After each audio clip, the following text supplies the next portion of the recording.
The Skylanders franchise started life as a video game series in 2011 with the, at the time, groundbreaking gimmick of Toys to Life.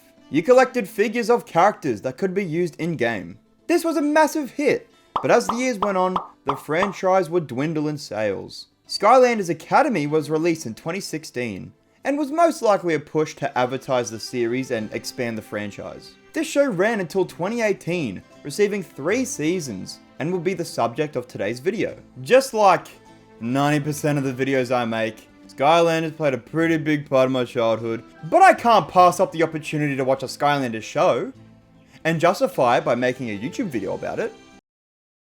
In harmony.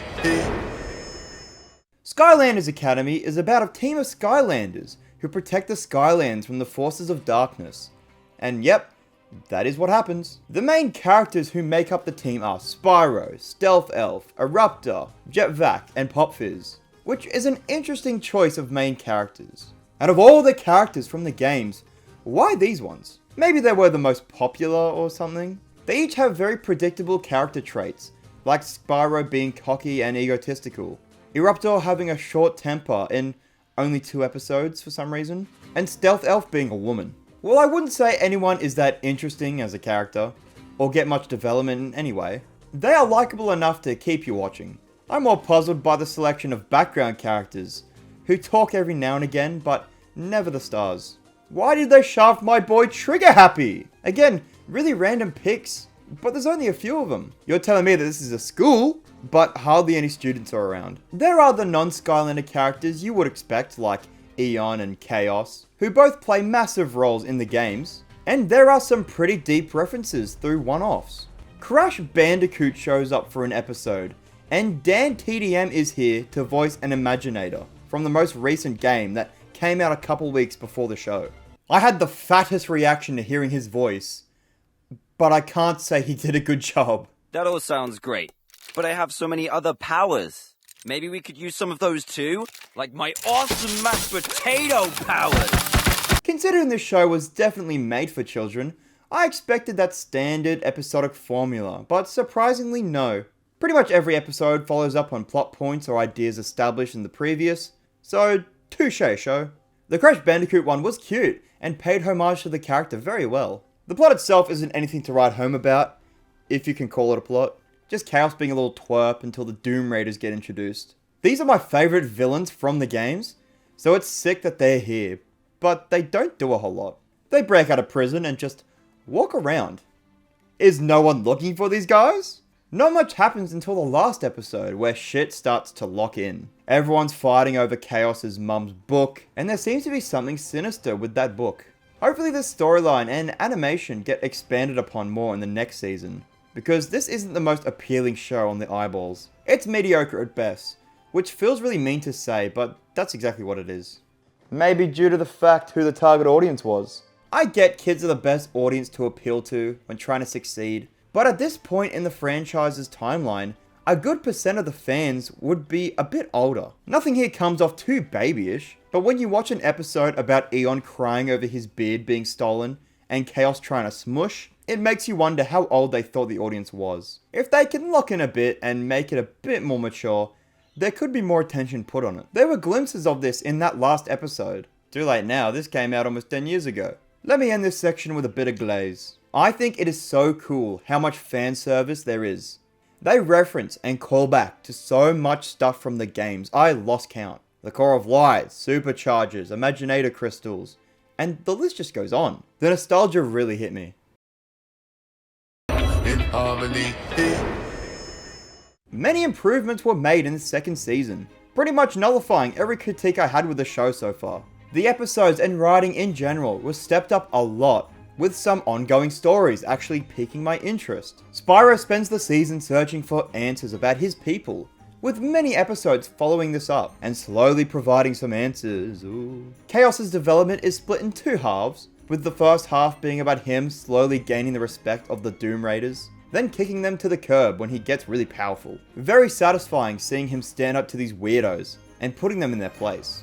He gets a few one-on-one episodes with some of the members, with episode 5 being a standout for me. It's all about Broccoli Guy, who I always thought was weird to include. He is the friend group punching bag, but shows us why he is here when he starts absorbing elemental power and becomes a real menace. The second half of the season focuses on Chaos trying to win back his mother's love after ditching her last season, and this snowballs into him learning about his dad. Strykor is a looming presence in these latter episodes, but is clearly going to be Eon's brother or something. And would you look at that, he looks identical to Eon. Wow. The most predictable twist is coming next season, watch. The rest of the main cast doesn't get a ton of stories about them, nor the development of Spyro, but manage to still stay likable and nice to have around. It's the new characters introduced that get more spotlight. Cinder, Sprocket, and Ingenie make their debut, with those first two being more important than the usual side characters. Both get whole episodes to themselves, and Sprocket even joins the main team at one point. At least for a few episodes here, I don't know how the rest of the show plays out. There's not only new characters, but some returning one-offs, like Sai, with Dan back to voice him. Did not think he would be back, but you know what? I enjoy being surprised. Speaking of surprises, ending the season on a cliffhanger was shocking to me. Strykor is released. Spyro has his light sucked out of him, transforming it into Dark Spyro, which is a pretty deep cut to the color swap figures you used to be able to get. And Eon reveals that he has the same forehead markings as Chaos. What? Now that is a plot twist. I had no idea this was even a thing. And good on the show for taking a swing like this. The games never really give us much character lore, so seeing this was awesome. Is Eon gonna be like Chaos' dad? Would that be weird? They must have gotten a sizable increase of budget and confidence to end it like this. And we even got a proper intro out of it. The last season's one was like a book with PNGs of the characters. But now we got some movement. I'm so happy with the direction the show is taking. And the only way to go really is up, so if they don't fumble anything, we could have a good season 3. In harmony. Oh, I am your father, Chaos. Me, Eon. Aha! I knew it! This reveals one of the most used tropes in fiction, but I still called it, baby! And what a surprise! Strykor and Eon are twin brothers. Okay, enough patting myself on the back. How was the actual season? Well, I was a little disappointed. It's just the same stuff we were getting in season 1. Nothing bad, but just kind of boring. Which is funny because it had some potential in there. Spyro is now evil and working for Strykor, infiltrating the academy to find a map. He still goes on adventures with the other characters while trying not to blow his cover. And that's really it. Right before he's found out, he starts having a change of heart. But before he can have some crazy redemption arc, he just tries to slime the other characters. A funny detail is that both Spyros are voiced by different people. Justin Long does the normal Spyro, while Jason Ritter voices his dark counterpart. You're even uglier in person than you are in your reflection. We don't have to get mean about it. Dipper Gravity Falls. I do like Justin Long's voice for the character more, but Jason does a great job. Dark and regular Spyro are separated.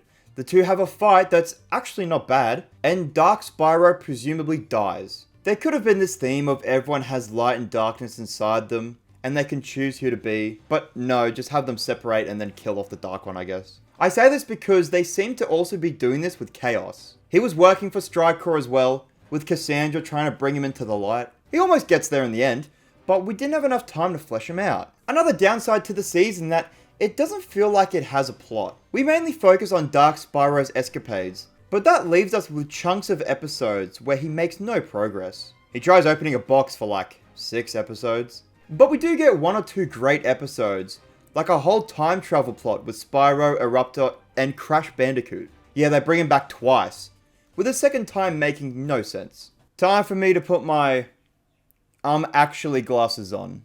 How are Crash and Coco here in the final episodes? The first time we saw him was when he accidentally ended up in the Skylands through a dimensional portal. He is stated to be from a different dimension, and the second time was because they traveled back in time to the events of that first episode and got him from there. So they shouldn't be here.